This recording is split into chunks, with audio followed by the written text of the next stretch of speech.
जय हिंद दोस्तों। आज हम लोग जानेंगे अर्थव्यवस्था एवं इसके विकास का इतिहास। सबसे पहले तो इकोनॉमिक्स जैसे अर्थशास्त्र को हम शुरुआत करते हैं। यह कक्षा 10th का यानी कक्षा 10 का क्लास 10 का ये है इकोनॉमिक्स। सबसे पहले अगर अर्थशास्त्र पढ़ रहे हैं तो उनका परिभाषा हमें याद होनी चाहिए। तो अर्थव्यवस्था, अर्थ मतलब होता है पैसा, रुपया, टका, और उनका व्यवस्था मतलब सुरक्षा, रक्षा, व्यवस्था, ठीक है, कोई भी चीज़ का, उनको हम लोग अर्थशास्त्र कहते हैं।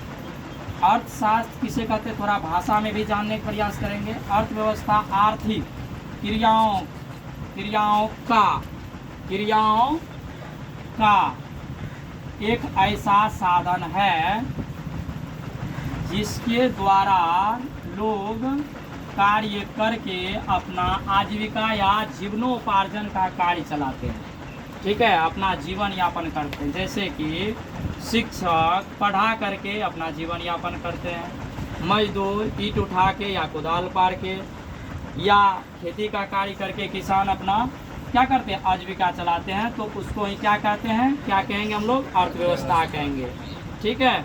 पैसा आता है, पैसा से जो हमारी ज़रूरत होती है वो पूरी होती है। तो यह जो प्रक्रिया चलता है वही अर्थव्यवस्था कहलाता है, या उसे ही अर्थशास्त्र कहते हैं। यानी ऐसी जानकारी जिस पुस्तक में या जिस शास्त्र में, जिस किताब में पढ़ेंगे उसको ही अर्थशास्त्र कहते हैं। तो अब अर्थशास्त्र की बात आए तो इनका हम क्या कहते हैं, इनका जनक का नाम जान सकते हैं।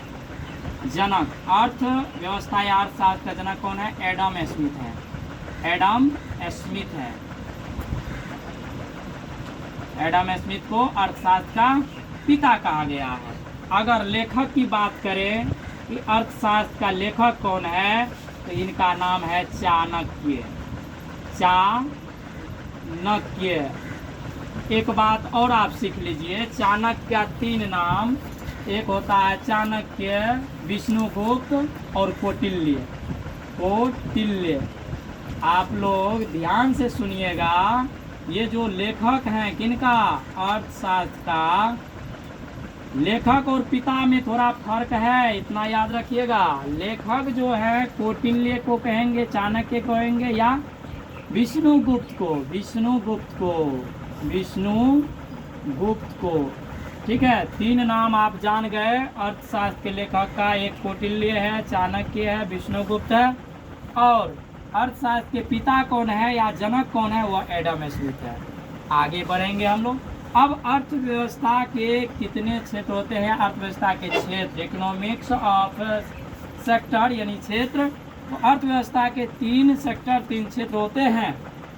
तो सबसे पहला होते हैं प्राथमिक क्षेत्र, दूसरा होता है द्वितीयक क्षेत्र या द्वितीय क्षेत्र, तीसरा होता है तृतीयक या तृतीय क्षेत्र यानी प्राइमरी सेक्टर, सेकेंडरी सेक्टर और टर्सरी सेक्टर।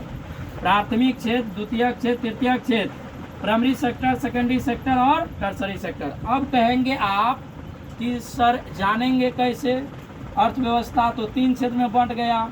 पहले तो आप बोले कि अर्थव्यवस्था जो आर्थिक क्रियाओं के द्वारा अपना कार्य करता है, उनके द्वारा जो आजीविका चलाता है, जीवनोपार्जन का कार्य करता है, उनको अर्थव्यवस्था कहते हैं। उनका पिता का नाम बता दिए, एडम स्मिथ, वो भी बोलने वाला नहीं। उनका लेखक का नाम बता दिए, कौटिल्य, चाणक्य, विष्णुगुप्त, भी याद रहेगा। लेकिन आप बोले प्राथमिक क्षेत्र, द्वितीय क्षेत्र, तृतीय क्षेत्र, तो भैया इनको कृषि क्षेत्र कहते हैं। और हम लोग हैं कृषक के बेटा, यानी किसान के बेटा हैं, ठीक है, खेती करने वाले के बेटा हैं। तो आप जान सकते हैं कि कृषि क्षेत्र कहते हैं। प्राथमिक क्षेत्र को कृषि क्षेत्र भी कहा जाता है, सीधा परिभाषा है, प्राथमिक क्षेत्र को कृषि क्षेत्र कहा जाता है। अब आपको पूछेंगे इसके अंतर्गत आता है क्या क्या, तो जान लीजिए, खेती ना, जिसको कृषि कहते हैं, पशुपालन, मत्स्य पालन जानते हैं ना रे, कहाँ होता है जी, मछली पालन और बकरी पालन, ये तो जानता होगा ना, और मुर्गी पालन इत्यादि। ये सब किसके अंतर्गत, आपको पूछेगा भैया मुर्गी पालन कौन से अर्थव्यवस्था के क्षेत्र के अंतर्गत आते हैं, वहां दे देगा प्राथमिक क्षेत्र, द्वितीय क्षेत्र, तृतीय क्षेत्र, इनमें से तीनों, तो क्या होगा, प्राथमिक क्षेत्र। चलिए द्वितीय क्षेत्र पे चलते हैं। द्वितीय क्षेत्र को औद्योगिक क्षेत्र कहते हैं या उद्योग क्षेत्र कहते हैं। कौन सा क्षेत्र, उद्योगी क्या उद्योग क्षेत्र, उद्योग मतलब क्या, कुछ बनाना और बेचना, जैसे कुटीर उद्योग हुआ। कुटीर उद्योग के अंतर्गत आता है पापड़ सब बेलना बनाना, उसको बेचना, कचौड़ी पकौड़ी इत्यादि का बेचा बेची करना, यानी व्यापारी करना, व्यापार वाणिज्य यानी इत्यादि छोटा छोटा व्यापार वाणिज्य करना, ये सब किस क्षेत्र के अंतर्गत आता है? द्वितीय क्षेत्र को इंग्लिश में सेकेंडरी सेक्टर, और प्राथमिक क्षेत्र को इंग्लिश में प्राइमरी सेक्टर। और प्राइमरी सेक्टर के अंतर्गत क्या चीज? खेती यानी कृषि, पशुपालन, मत्स्य पालन, बकरी पालन, मुर्गी पालन और इत्यादि। ठीक है, और भी जान सकते हैं आप। उनके बाद कुटीर उद्योग द्वितीय क्षेत्र के अंतर्गत, सेकेंडरी सेक्टर और तृतीय क्षेत्र के अंतर्गत क्या क्या आता है? सेवा क्षेत्र को कहते हैं तृतीय क्षेत्र। किनको? सेवा क्षेत्र। क्या है सेवा क्षेत्र? शिक्षक, जैसे सरकारी विद्यालय का, कॉलेज का प्रोफेसर, वे पढ़ाते हैं यानी सेवा कार्य करते हैं। बिजली जो हमें मिलता है वह कौन सा कार्य करता है? सेवा करने का काम करता है। अभी पंखा चल रही है ना, किस पे चल रहा है? बिजली पे ना। ये कौन सा क्षेत्र हुआ? कौन सा क्षेत्र हुआ? सेवा क्षेत्र हुआ भैया। उनके बाद कॉलेज में प्रोफेसर पढ़ाते हैं, कौन सा क्षेत्र? सेवा क्षेत्र। स्वास्थ्य केंद्र कौन सा क्षेत्र के अंतर्गत आता है? सेवा क्षेत्र के अंतर्गत। अगर पूछे बात सड़क की तो कौन क्षेत्र के अंतर्गत? सेवा क्षेत्र के। अगर परिवहन किस क्षेत्र के अंतर्गत आता है?